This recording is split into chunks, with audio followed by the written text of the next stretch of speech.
This is Women Who Build Empires, a podcast celebrating women entrepreneurs and thought leaders who are turning the tables on outdated old school belief systems and building business empires that align with who they are, how they work, and how they are leaving a lasting legacy. And I'm your host, Emmy Kirshner, serial entrepreneur, investor, and business consultant for ambitious women entrepreneurs who are boldly taking their business to the next level. In each episode, you're going to get to know the women who are unafraid to put it all on the line as they share the stories of how both success and failure have helped them become incredible CEOs. Hey, Empresses. For me, one of the key ingredients to being a successful business owner, and we talked about this in last week's episode with Lisa Thomas, is being really curious and almost being an investigator or detective when it comes to solving problems. And that's what can drive you to find interesting and different ways of moving through the challenges of growing a business and not being burned out. And that is also the case for our guest today. Cori Sue Morris is a serial entrepreneur with 2 successful exits. She is the founder of Retreat, which is a holistic healthcare platform providing integrative medical, therapeutic, and spiritual healthcare all in one place. She started this business as a microdosing platform for content community and concierge medicine for mushroom curious women seeking support for holistic solutions. And in the episode, our conversation really ebbed and flowed in her curiosity in all of her businesses and how she solved problems, and her journey with microdosing and how it can help more people more of the time. So I hope you enjoy it as much as I enjoyed talking with Cori Sue Morris. And an announcement, this is going to be our last episode for a little while. Don't worry, we will be back. But after 94 consecutive episodes, I decided to take a little break so that we can continue to grow and get better. So if you haven't listened to all of the previous episodes of Women Who Build Empires, make sure you go back and check some of those out. There are all sorts of incredible learnings, conversations, and women to connect with, and we will see you in the next couple of months. Hey, Cori, I am so excited to have you here today. We had such a cool conversation just now before I hit record, but in our pre-interview call, and I've been eagerly awaiting for us to be able to dive into everything that you do, but your journey as an entrepreneur. So if you don't mind, share with everybody a little bit about who you are. Emmy, thank you so much for having me. It does sort of feel like it's been a long time coming now. So appreciate your patience, and I'm really looking forward to this conversation. I am a serial entrepreneur. And small business owner. I think, built my businesses with intention, but also sort of by accident, and they've all inadvertently started in helping women with one thing or another. My first business was a cheeky little media company called Bitches Who Brunch. I don't know if you'll have to bleep that out, but it started by accident. I was 22 and living in Washington, D.C., and I just left a job at a magazine, and my girlfriend and I just started writing. We had magazine journalism degrees, and people were always asking me what to wear to the office, and then to go on to do a dinner date, and where to go to brunch. And so we really spun up this website, but then built that over 5, 6, 7, 8 years. And then at the end of it, we were looking at 1 million monthly readers and women coming to us in 3 different cities for recommendations and 15 female employees. So it was a really exciting journey, and obviously a lot of fun to make brunch and fashion and travel your life in your 20s. And then, second business, women started coming to me and said, hey, you've really built your brand. You're helping, such and such business grow. Can you help sort of my business grow? I said, well, we're a media company, but, I can certainly help you. And so then I sort of started a marketing agency helping primarily women who owned everything from restaurants to wedding planners to sort of early stage startups, building out their website, their story, their marketing plans. And then now I run a company helping women use psychedelic medicine for mental health. And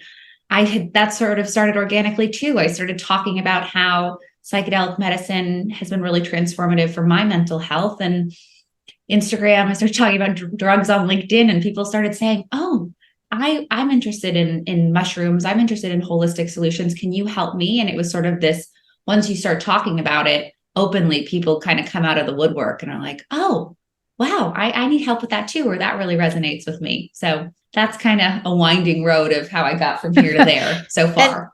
Where did your interest in psychedelic medicine and microdosing come from, or how did it start? It started as most from out of need and out of curiosity. So I started with functional mushrooms, which there's basically 3 types of mushrooms broadly. Well, there's thousands and thousands of different types, but 3 categories. There's, dinner table mushrooms that you find on your plate, like shiitake and portobello. So functional mushrooms are nootropics, adaptogens are sort of synonyms, and they have a sort of healing power or function, and it's typically related to your endocrine system. So, helping reset stress levels and whatnot. And then there's psychedelic mushrooms, which have a effect on your brain. And I had exited both of my companies in 2018. I sold the media company, 7x multiple, which I thought was pretty cheeky at the time. And then I rolled up my marketing agency into a larger agency. And I knew we can talk about that later, but I knew I was ready to do something else, but I didn't know what. So marketing is my skill set. So I went to go get later stage startup experience at WeWork and sort of see what it would be like to work for someone else for a while and lick my wounds of entrepreneurship. And 6 months into my tenure at WeWork, the IPO kind of exploded. And, you might have seen the movies, Adam Newman, all of the drama of WeWork. And it really took a toll on my health. I started waking up in the morning in debilitating pain. My back hurt, my head hurt. I was super inflamed. I was breaking out in hives and rashes, and I couldn't figure out what was wrong. And I went to a number of doctors.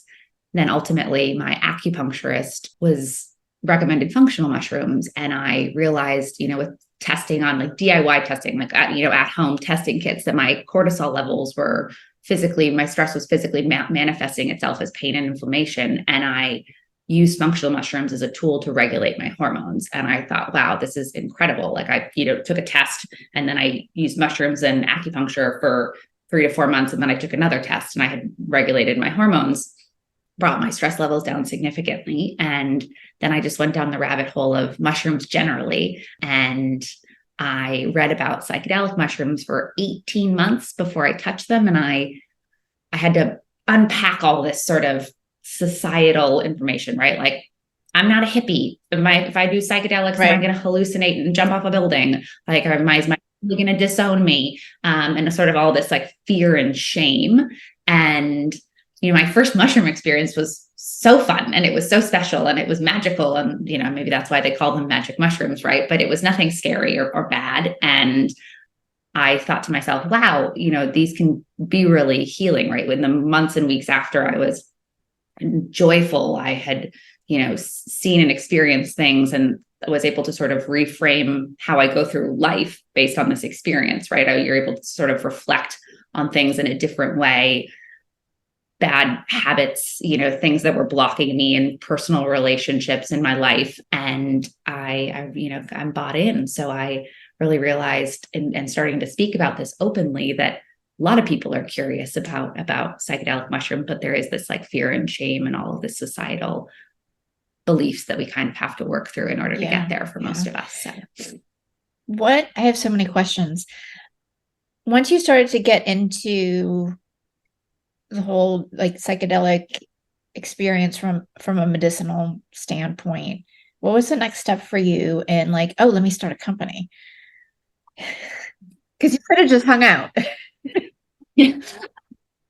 Always starting companies. It's like, I think that's just, I like to be helpful, and I like to build things. And that's been my sort of thorough path my whole life. And, and my heroes have always been female entrepreneurs and that have sort of broken down barriers, right? So that's sort of how I'm motivated. I think the trick is for me with my third company was to really make sure that it was the right company and structured, because at this point I know I can build something, but making sure that it has the sort of the scale and the intent. So yeah, I knew that there was something there in terms of being helpful and being able to help a lot of people with psychedelics, because it's an exciting space, but also just when I started talking about it openly, the women started coming to me in droves, and it was like, what do you think it could help me?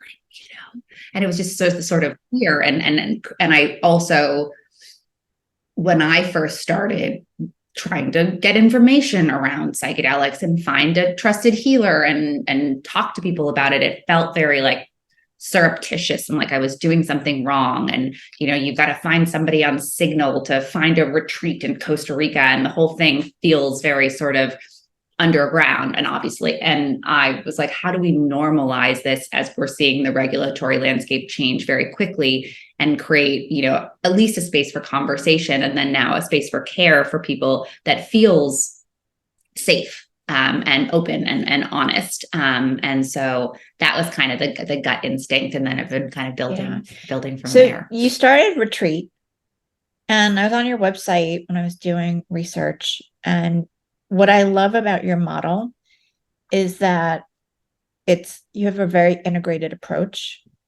So can you share like what that is and why you put those three pieces together? Yeah. So we started with, education and content, because that's my background. And then we launched microdosing coaching. So for those people who are curious about microdosing, we set you up with a coach, whether that's a health coach, a life coach, and you can set those goals, and we kind of match you with the right person. And we utilize microdosing as a tool to drive change with the support of working with a coach.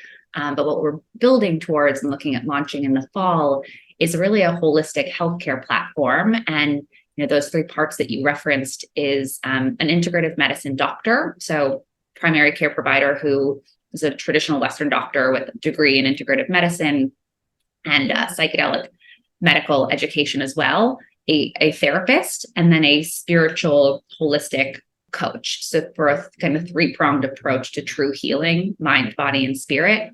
I think that came from, first of all, when you start doing psychedelics, even if you're not practicing any specific religion, or you are, I think it's almost impossible to not become more spiritual, because you feel so much more connected, and you see and feel that connection to something bigger than yourself, whatever that might be and what that might mean to you. And that's certainly true of my experience. And then in looking at the sort of Western model, we treat everything as sort of like a flaw or an illness, right? You're an addict, there's something wrong with you. You drink too much, there's something wrong with you. You're depressed, there's something wrong with you. And I think psychedelics actually help you work through, what is that trauma that drove you, obviously there's a physiological piece, but drove you to drink, drove you to have addictive tendencies, and how do we heal you from the inside out so that you do stop drinking so much or smoking, or we can work through your depression, or it could be something even more benign like limiting beliefs, right? Like you don't believe you're good enough, so you're not going to go out and start that company or quit that job or leave that person. And so I'm really excited and feel really confident in a model that takes into account sort of a kind and spiritual way to and that's what people. I found so fascinating was you have like everything in one place. Working towards small and slow, right? So we're building, we have our doctor, our coach, and our therapist, a team of three. Again, they're all have their Western credentials as well as the psychedelic education. And then, starting with a handful of people, of women primarily in September, looking at sort of the first model of care. And right now we're doing a number of like small groups of people, because scaling healthcare is obviously something you need to be really cautious and mindful. So right now we're building out clinical protocols for things like lot of women want to get off their antidepressants. People are curious about the benefits of microdosing and ADHD. But these are things that need to be sort of built slowly and with intention. And you see that go wrong in a lot of startups. And I don't think that mental health is something that you can scale quickly. Like we want to be fast enough for our investors, but we want to be slow enough for our ethics and providing high quality care. So that's a balance that I walk almost daily. Well, and I think your timing, whether intentional or not, is perfect because, I mean, we are in a highly anxious, overwhelmed, burned out, stressed out, exhausted, not healthy existence in general. I would say almost a mental health crisis. And for me, at least, the traditional ways of dealing with that don't solve the problems. I don't know that the pharmaceutical companies want to solve the problem, right? Do they? Well, they want to make? I've been saying that for 10 years. Like I started this business as a health coach, and one of the things after spending almost a decade reading, learning, educating myself, practicing for a few years was that there's no money in being healthy like it would significantly affect the GDP of this country if we were all healthy. Yeah, because it's more than just the pharmaceutical companies.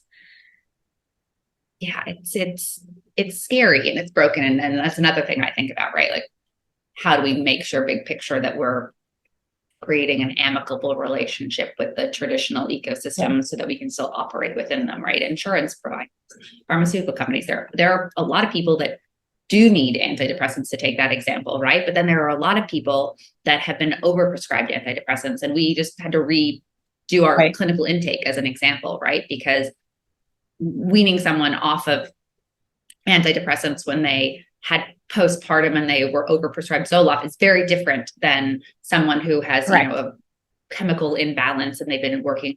So just things like that. There's a lot of interesting conversations we've been having internally. But yeah, we're in a global mental health crisis with 50 million Americans that have diagnosed mental health conditions. But then there are a lot of people that most people just want to live more joyfully and more grounded. And I think certainly, low grade anxiety, which is what I definitely deal with, and just feeling unmoored is definitely something that's so common. Yeah, I agree. Now. And that's what I love about your approach is it's not like, let's just get rid of the antidepressants or whatever medications. It's how are we helping you become the best version of you, and in a way that's thoughtful and in integrity and has long-lasting results. The goal, I think what's really special is that the journey is never over, right? When you first start psychedelic medicine as an example, it's like, oh, I went on an ayahuasca trip and then my life has changed. And then that's like the end of the story. That's not the end of the story, right? And something I'm really excited about is we provide the surrounding care and infrastructure for people that are doing things and like that, and for people who aren't, right? Because the change comes in the day-to-day, right? After you have that revelatory experience, whether that is through psychedelics or just like, I can't handle this anymore. I want to get off my meds, or I want to be better, and I want to change X, Y, and Z, or I want to stop smoking, whatever that might be. And the day-to-day is where the change happens. And as you know, as a health coach, right, you need that support and that community. And plus the data and the information that comes with sort of the Western model of looking at like why these things are happening. Well, and I think the more we talk about it, the more it doesn't have to be that whisper of like, oh, can you help me too? Yeah, I've been thinking a lot about like the concept of shame and how much we sort of shame ourselves, and society shames us into, thinking that something is wrong, whether that's psychedelic medicine or talking openly about mental health. I think that's changing quite quickly. But I sort of had this revelation that women have sort of been shamed into silence about so much, from like our periods to menopause to, being unhappy for decades. And I think there's probably a lot of structures that wanted it that way. And I'm not okay with that. So that's just something I have as well, because I see so many parallels in different areas where there's fear, shame, guilt. I want to say like a disowning of who we are as women. And for me, that goes back like historically for centuries. And it's, about power and control. Yes. And that fear, that shame, and that guilt, leads to an inability to make decisions, which leads to, questioning yourself, which is sort of how, if you were trying to control a category of people, that's what you would want them to do. You want them to question themselves all of the time, right? So creating communities and support systems where you can speak openly about these things is really... I'd love to shift gears a little bit and circle back into kind of your earlier career with the first two businesses. When did you know that it was time to make a change? Yeah, so I started my media company, Bitches Who Brunch, with a girlfriend, and we built that over 7-8 years, and it was so fun, right? I think it was back, like I say, before everybody was a blogger, and it was in sort of internet 2.1. Twitter was still a happy place. TikTok didn't exist. And we were journalists. So we loved writing about food and, sort of like female Anthony Bourdain's, not that, could ever hold a candle to Anthony Bourdain, but like writing about food and traveling everywhere and really being this resource. And it was amazing to be able to build what you love. But small business is hard, right? You do everything yourself, right? Everything from accounting to invoicing to team management to HR reports. And our one thing that's funny is, Bitches Who Brunch was trademarked, and we had the titles. The social media manager was like social bitch, and so we had to have like in our contracts that you couldn't get like defamed for using that official title, right? Things like that you like really learn when you have a negotiating exit for a company with the curse word in the name. There's a lot of fun things in hindsight, but there's just a tension between my business partner and I. She really wanted it to be this hobby, and it continued to grow. And for me, it was sort of my blood, sweat, and tears. And we navigated that for a really long time amicably. But I wanted to keep growing it, which I did, kind of thing. And we'd continue to be offered investment because, VC saw opportunity in regional media at the time and sort of the stickiness of our audience. And then we'd also, been approached by a number of M&A deals.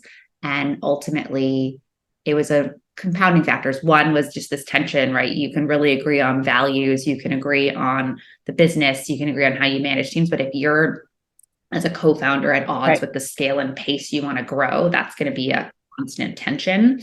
And so that was a huge deciding factor. I think another piece was media changes so quickly, which is such an exciting industry, but everybody was like watching videos and nobody was reading anymore. And I'm a writer and loved the photography element and sort of saw the way the influencer landscape was going and, like kind of a lack of quality there. Like when we would go in and review restaurants, we'd always tip 22% and we were really respectful. And now you sort of see everybody in these restaurants and there's like no respect for the people working there and just different things like that. I didn't want to be kind of like a influencer free will. I wanted to be an entrepreneur. And then I sort of thought about, I've been the brunch girl for 8 years. Did I want to do that, 10, 20 years from now? So I think ultimately I wanted to end on a high note and have sort of a closure. And so a lot of people say, oh, you used to brunch for a living and travel and you gave that up.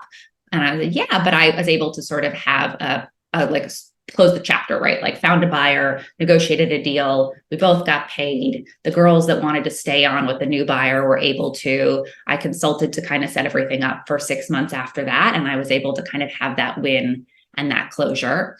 And then I stopped eating cold eggs. So, after like always going to a restaurant and, and there's no such thing as a free lunch, right? You go to brunch, you take photos, then you take videos for Instagram, then you write notes. And then by the time you finished all of that, you're sort of eggs Benedict or cold. So it took me a little while, but now I go back to brunch and I don't feel like I have to work during my meal, which is a fun thing to do so voluntarily. Yeah, I've had cold eggs, not the same. No, not the same for sure. Yeah, that's too funny. So was there a moment where you're like, all right, it's time to sell? Yeah, there was. I think it was, after getting approached a few times, and wanting to wanting to build and feeling like held back, right? Like I'm a slingshot. We talked about this earlier, tons of energy and wanting, I think for most entrepreneurs, or at least for me, when you're building, you want to keep going, right? You want to be, it's like building a skyscraper, you want to keep going. And so being able to feeling held back, I didn't want to have sort of any resentment. And then also I was really enjoying building my marketing agency as well, right? I was working with all these female founders, and that felt like an infinite amount of opportunity. And so, made that exit, and also moved to New York. So I had a lot of like changes at that time. It's like, okay, I'm ready to leave DC, close this chapter, no longer be the brunch girl, end on the high note, tie it up with a bow. And that was intentional, but really, it was really scary because it was like, I lived in DC for 9 years. Everybody had a big community there, and this was my life. And it took a couple of years to figure out what I wanted to do next, right? Like, what do I talk about when I'm not talking about brunch? Now I always talk about mushrooms all the time, but for a while there, I didn't know what I was going to talk about. So, Yeah. Well, it is scary because change is scary. Yeah, change is really scary. And at that time, I'd had a lot of change, but even if you have worked on something like being open to change, open to failure, things that you have to do if you're really going to do the entrepreneurial path, it was still really scary. Yeah. Were there parts of it that you embraced and you're like, all right, I, feeling the fear, and I'm also super excited about this new experience that I'm creating? Yeah, I think, my mom was like, why are you moving to New York when DC, when you've got this like safe community and everybody, and my boyfriend, now husband, was living in DC, and I was like, I want to do something new. I want to be anonymous in New York City. I want to be just another marketing girl in New York City and try that on for size, right? And I knew that it was going to be really, really hard. Like, there's one thing to visit New York City, but like finding an apartment and going through that with the brokers, navigating the subway, like it's hard. And I think it takes 3 to 5 years to get used to New York City. It's a different energy. Like, I love New York City, and I don't think I could live there, but the visiting for 3 to 5 days is fantastic. But to your point, there's so much to experience in a very different way because it's all these people, and the subway makes sense, but it takes a little while for it to make sense. It really does. And so I knew in moving to New York that it was going to be hard. I know that giving up all this like fabulous fun stuff, right? When you're an influencer, people send you clothes in the mail and people invite you to parties, and it's all very ego driven, and it was really, really cool. And I enjoyed it, right? I love clothes. I love parties, but I also knew that was not sustainable, right? I wanted to sort of make my own business, and I wanted to be able to do things of my own accord. And one thing I think is challenging about like influencer life is the authenticity, right? Like, do you actually like that shirt, or did somebody just pay you to wear that shirt? And I think I wanted to live in integrity with myself and sort of how I'm communicating publicly. I wanted a new challenge. I wanted the humility, candidly, that came with moving to New York City. And a lot of people don't want that, right? They want to move to the suburbs where you drive your car and you don't have to wait in line, and that's perfectly fine. But for me, I would really wanted the change and difficulty, and I knew that going into it. And I talk about this one experience, right? I moved from a building with a washer and dryer in Washington, D.C., and tree-lined street, and it was beautiful. And I moved to New York, and I had like a third floor walk up. There was like mice in the basement. I was commuting back and forth to DC because I had clients in DC and my boyfriend at the time. And so I was always schlepping luggage, and I lived just 1 block out of the radius for delivery from the laundromat. So I had to carry like 5 pounds of laundry, to and from the wash and fold. And I had a big important client meeting, and I'd gotten a blowout, and I was picking up my laundry, and I was just like schlepping it. And then it started like pouring rain. I didn't have an umbrella and I had all this clean laundry and like new hair. And I had a meeting in an hour and it was just downpouring. And I remember just like hysterically crying, but I was like, you asked for this. Like, this was the choice that you consciously made and you knew stuff like this was going to happen. And this is kind of what like makes life rich. So having that perspective was. Yeah. It's somebody had said doing everything in New York is like just more difficult because it's an older city and there's older buildings and older building problems and older building or older city streets and and you know, you right now it's like 90 degrees outside, and every time I leave the house I have to wash down myself and the dog, right? You have like subway clothes and you have regular clothes, right? And it's almost like I get inside and it's like take off my pants and clean the dog's feet, like take off your shoes kind of thing, because you don't want anything in your house that's kind of touched the subway. So that's definitely not for everyone, but everyone in New York takes the subway, which I think it's like sort of the great unifier. It's like, you know, regardless of where you live, what your income is, I think typically you take the subway because it's just efficient. And I like that again. So it's not forever, but I like it. No, but I have an appreciation for that and that lifestyle because there's an aspect of it that's fun too. Like figuring out how to make it all work, for me at least, is fun. Kind of parallels life because there's always challenges. So if you can figure out how to navigate the subway or other aspects of New York, you can navigate anything.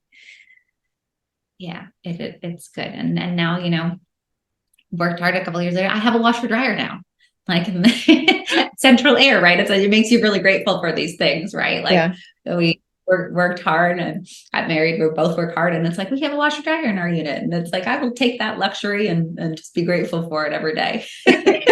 Right. I want to shift gears again a little bit and just like you are super passionate about helping women. Where would you like to see women from a leadership, healthcare, self-worth, like whatever that those things are that really drive you? How do you see yourself impacting change?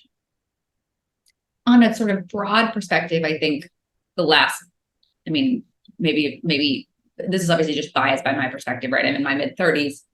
I've seen like a really big change in conversation around in my friend group, in my community, around this sort of like how you make decisions, right? And it's like this awakening that maybe it's happening right now societally, or maybe that's just happening generationally where I am in life, but like how much we used to do because we thought we had to, right? Like I had to curl my hair, I had to go on this date because a man asked me, you know, just making decisions because of you and grounded in your intention versus because someone, a boss, society, a man, a magazine told you to. I think this sort of like, I feel like there's an awakening to, we're all kind of being not brainwashed, but told we needed to be a certain way. And I think I want to see, and societally, right? You're thinking about that with gender expression, sexuality, all of that. Like, I think an unapologetic, this is who I am, whether you're a non-binary person, a woman, whoever that might be,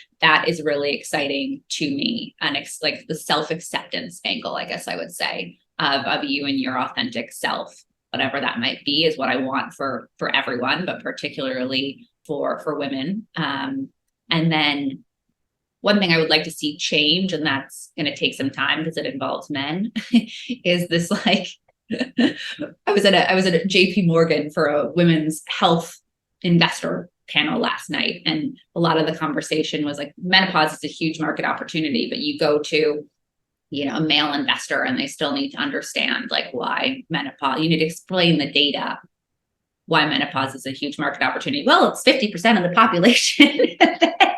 And then it's like, you can spend decades in menopause, right? It's like in your 40s, 50s, you live for 40 more years. Like that's a huge care opportunity when you're thinking about it from that, right? And so it's kind of funny that you still in 2023, I hear these conversations from female founders, from female investors, that like men are still bringing in like, oh, let me ask my wife, or let me ask the secretary, like, let me ask my wife if menopause is actually a thing. And you're like, what? Yeah, well. So I was going to say, being in it right now, yes, it is more than I anticipated. Right. And I think that comes from, right, there's a connection there, right? A self-acceptance and an honesty for you to be able to feel a lack of shame about that, and to be able to talk about that in your community, and the men in your life and the people in your life will start to think, oh wow, that is a thing. And maybe there is an opportunity not just for the investor, but to provide care to people in that phase of life or whatever that might be. And I think the startup investment space, the health tech space, I'm in these conversations, and you often still have to frame it from the market opportunity, but opening up the doors of like caring for underserved communities. And I think it's still shocking that women are an underserved community, but in the health space, it really, really is. So that's one thing, the lack of shame, the self-acceptance, and then, recognizing that our healthcare system does not serve women. You see it with everything from childbirth to menopause. And so I'm really excited about the female founders that are building in the healthcare space, but I'm still really frustrated by the fact that they still have to go to men for investment, and the men still, largely don't understand why. Yeah. So that we put more capital in women's hands is the last thing I will say, right? I'm building a business. My 5th iteration of life, I hope, is going to be a fund that invests in female founders, because there are reverberating effects when you put more capital in the hands of women. Yeah, it's huge. I mean, when women make more money in general, we reinvest it into the economy in ways that support growth and development for more people in more different ways. Yeah, it's just astounding, right? Because the women are so community driven, and we see the world differently, right? I certainly see the connection through it. So I think I see it myself, versus like how my husband spends. He's very generous with it. Like, I put some money in my 401k, and then I tip I go get from the small business, and I tip the cleaning lady, and I, do all the different things to you want to give your money to your local community in every way, shape, or form. I think about that with the recession. I was like, which small businesses am I going to try to continue to go to? And everybody's cutting costs because inflation is driving. And I was like, do I still want to do my dry cleaning? Like, I remember during COVID, I was wearing sweatpants, but I loved the tailor, and he'd been in business for like 45 years. So I was just going and tailoring all of these things out of my closet, because I was like, the tailor needs to survive for another 10 years. Right. Yeah. So I think we put our money where our mouth is. Yeah, I think it's really important. Even if you have to narrow some of the choices that you're making, supporting one person or two people is going to pay it forward more than you think. Yeah. I mean, I lost one of my clients during COVID, but I did exactly that. I was like, I'm going to pick my restaurants that I love, and my tailor, and this other small business, and I'm going to, give whatever I have to keep them afloat. Mm-hmm. Yeah, that's awesome. Cori, where can people get connected with you and learn more about Retreat? Anyone who's curious around microdosing or psychedelic medicine, our website is retreatmicrodose.com, and we have a free guide. So it's retreatmicrodose.com/free guide. So I encourage anyone who's curious about using psychedelic medicine for mental health to download that. We also have a free community where you can go and ask questions and connect with others in a safe, sort of transparent space. And I'm Cori Sue on Instagram, and Cori Sue Morris on LinkedIn. But you can find all our social channels on our website, and we would be happy to hear from you. Awesome. And you also have a really cool offer for somebody who's ready to take the next step with it's 20% off, you had said, of first month of microdosing coaching. So share what that is too. Yeah. So we offer a monthly coaching subscription. You can cancel at any time, but for those who want their hand held through microdosing journey, we'll pair you with a coach who has a background in psychedelic medicine as well as coaching. And whether you're looking to sort of drive mental, physical, or emotional change, we'll pair you with a coach. We can set some goals, and you'll work together. And do you work with a coach, Emmy? I have found working with a coach transformative from a business perspective and from a life perspective. Yeah, I actually just hired a new coach because I need that somebody outside of myself that's not attached to me on a daily basis to help just fill in those gaps and help get me to the next level. So I mean, as a business coach, as a former health coach, I truly believe that we all need coaching at some point and regularly, not just like once in a while, but to help us get to the places that we want to be at and to move through challenges of life. Yeah, it's coaching can be transformative. I used to think Yeah. like, I have no problem getting things done. What do I need a coach for? And then really just that mirror that's held in terms of how I have habits that are blocking me from, to your point, getting to the next level. Coaching has been really transformative. So Yeah. for looking to pair coaching with microdosing, which can be a really incredible catalyst for change, use the code EMPIRES for 20% off your first coaching pack. So that's super exciting. Thank you, because that's such a generous offer. I really appreciate it. Thank you. I'm just so glad to spread the word, and I love chatting with you. So thanks for letting me come here, and hopefully this is helpful to some people. That's the goal here. It definitely is. Definitely. And also, oh, you shared your website. I'm trying to think of all the things that I forgot to ask you. Yeah, it's like retreatmicrodose.com, free guide, join the coaching with empires, join in the conversation on LinkedIn. I always welcome new folks on social media to sort of see how we can connect. Yeah. And having just perused your Instagram, everybody should follow you there because you have some really cool content. Yeah, trying to help people reduce stress and really step into our authentic selves, right? That's the good thing about social media, when you can actually be like authentic and show up for people, and the good side of all the addiction and bad stuff. Crazy. Yeah. My Instagram feed is currently filled with weird dog videos. Mine's hippos right now. My entire explore page is hippos. I don't know where that came from. I guess I am having a hippo phase, but there's some really good baby hippos on the internet, so I can confirm. Yeah. And I love playing with the algorithm too, because I've shifted it a couple of different times based on whatever my mood is. But right now, and until I get my hands on that dog that I'm adopting, it's dog videos. It would be such a good experience for you. I'm thrilled. Yeah. It's good to have Thanks, buddy. Cori, this has been such a cool conversation. I have such an appreciation for you, what you've built, what you're doing, your goals. So I'm really glad that we got to connect. Likewise, this was really special. Thank you for taking the time and for creating this community. I'm very grateful to be included. Awesome.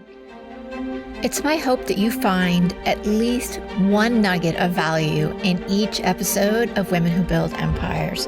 And if that's true, please follow and share Women Who Build Empires with your friends and leave a review on Apple Podcast. Your support is what will help this podcast be found by more women just like you.